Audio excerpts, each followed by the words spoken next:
Victor Pannewitz's first experience in poetry came during university. He liked Whitman, Eliot, Ginsberg, Yeats, Scott, and Lane. Though primarily a musician who has put music to poetry, Victor derives great pleasure from the mental weightlifting involved in composing poetry for the poet within, and plans to enroll in all 3 of Jade O'Reilly's classes in the future. Well, I guess we're going to be seeing quite a bit of Victor. Here he is. Here's his first time up. Come on up, Victor.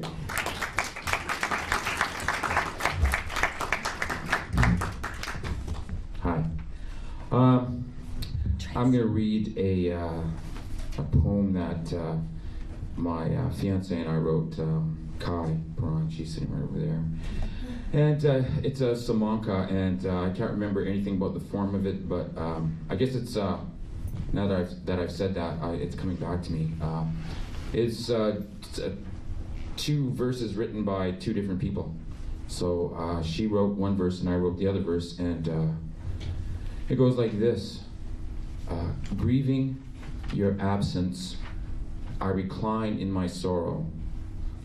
Loneliness pervades. Tomorrow, you will arrive. I shall celebrate with smiles. Once more, reunion, contentment, and happiness. Time passes quickly. When lovemaking climaxes, I yearn for your touch again. Thank you. Okay, now, I managed to, I'm going to read 3 of my poems, the only 3 poems that I finished. The first one is a villanelle, and it's called These Remains.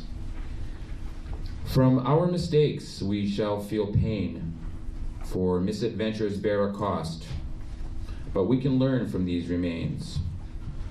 Oh yes, we'll hang our heads in shame and nail ourselves onto a cross.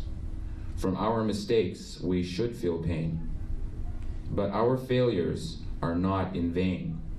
We are resourceful and self-taught, and we can learn from these remains. When sting of loss alarms the brain and poisoned words plague our thoughts, and our mistakes bleed ego pains, we'll grow new skins from this refrain. We shall shed the albatross, and we shall learn from these remains. In this one life there are no saints. We give our best on tough terrain. From our mistakes we will feel the pain, and we shall build from these remains. Rock on.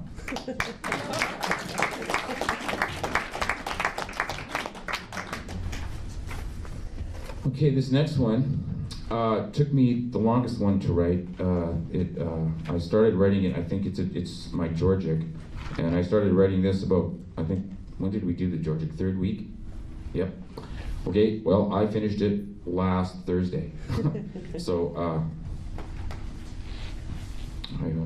well, anyways, here we go. It's for new parents, and I'm a parent. I have 2 teenage daughters, and I wanted to finish this one because I wanted to write something for my children and the whole parenting experience, and it's very complicated. That's why it took me so long, but I hope this does. And I wrote reams and reams and reams of things, but I don't know, I kind of all came together in the last week. It took me, I'm not kidding, like I just about quit my job, and it took a long time for me to write this. Anyways, okay, so here we go. For New Parents by Victor Pannewitz. That's it. Eyes closed, breath light, muscles lax, bones slight. Tiny heart, tiny form, butterfly in a storm. Tenuous nascent seed, your fate depends on parents' deeds. How intently they proceed to shelter, diaper, clothe, and feed. Devoted parents then dig in with bloodshot eyes and weary limbs to pacify their young child's needs around the clock, tenaciously. Parental mornings Noons and nights are filled with pressures, few delights. They sacrifice abundantly their money, time, and energy. At times, this way of life feels priceless, sometimes wishing they were childless. But in these moments of despair, for their child, they must still care. When their patience stretches thin and life feels like it's caving in, and then to them, their child comes crying, then with love, those tears need drying. This ardent cycle will repeat, and never will it be complete, forging a dynamic bond, flexible but also strong. And when their children leave their home to start families of their own, a parent's eyes then mist with tears when treasuring those happy years. Thank you. Okay, so the last poem I'm going to read, I actually wrote most of it after I got back from my vacation with Kai. We went to Banff, and it was really great because it was the first vacation that I had ever could afford, and everything went right. So it was wonderful. It was a very joyous occasion. So I called it Midsummer's Vacation, and I don't know, some of the words kind of reminded me a bit of Shakespeare. So I'm not saying that, I write like, yeah, but I had to name it something, so. So anyways, here we go. Now, this is my free verse poem. Amidst the Edenic shroud, the pristine candescence of porous pink granite, canopied by cloud-dappled blue sky, we communed in a verdant haven. In the sun-drenched morning ether, tall coniferous trees showered us with shade. Nervous chipmunks scampered up and down the trunks. The haughty raven's awkward swagger entertained. And those fastidious aviary gypsies, the whiskey jacks, fluttered betwixt a tabletop and tree branch, elegantly snubbing the intentional buffet that lay upon the ground.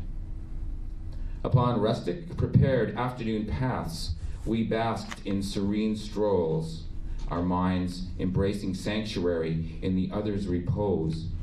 And sonorous baby brooks serenaded our ears, and deep blue boreal lakes mesmerized our eyes, and the gentle rush of resolute rivers soothed our city-frayed souls. With the evening we reclined, drank the viscous brew of dark ambrosia, received radiant epigrams from the blazing hearth, despaired over the infirm match, its reticent flame, our vulnerability.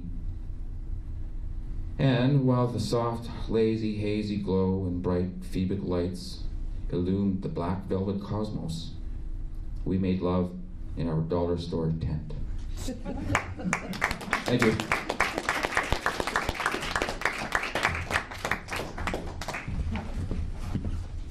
The line everyone wanted to steal in poetry class, the dollar store tent.